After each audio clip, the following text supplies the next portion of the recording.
Welcome to Astrology and Spirituality Overview for Wednesday the 13th of May.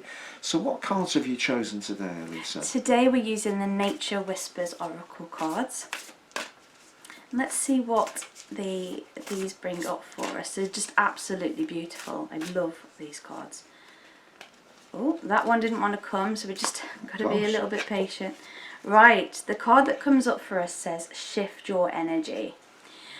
This can mean a lot of things to a lot of us, but I think what's coming up for me from this card is saying, a bit like a card we had a couple of days ago, seeing a different perspective in a certain situation, shifting how we feel about something. And that's not always easy to do. Sometimes we can, all of us, get stuck in a way of thinking or a way of processing information. But this card is really asking us to take on the responsibility and the task of trying to shift our energy into a different way of being, into a different level of being, something that's going to benefit us rather than hold us back. Well, that's absolutely wonderful. Yeah, that's I can understand that entirely.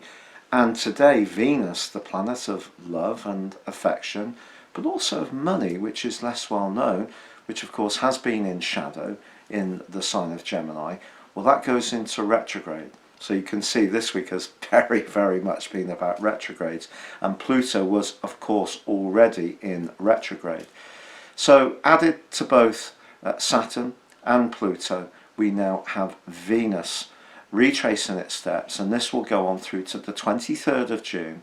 But it's going to be in shadow through to the 29th of July, which means that relationships still require us to try to talk and think as much as possible, but the retrograde points towards a more reflective phase.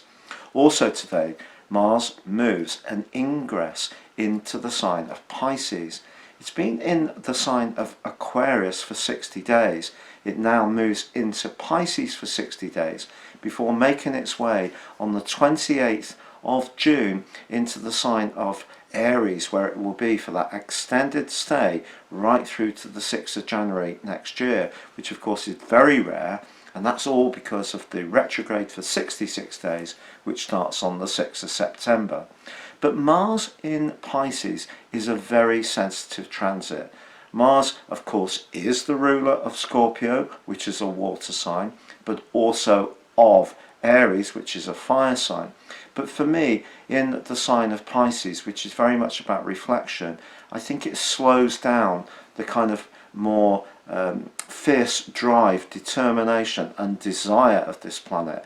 It kind of sees it swim away a little bit. So it may be that some of our emotions get submerged a little bit, and we could at times feel less energized with this change.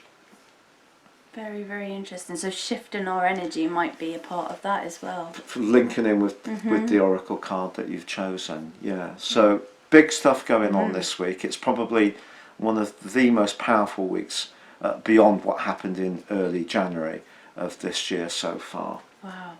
Well, thank you so much for joining us here today.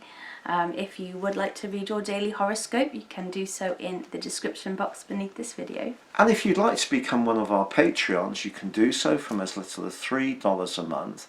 But we do offer different extras to our Patreon members.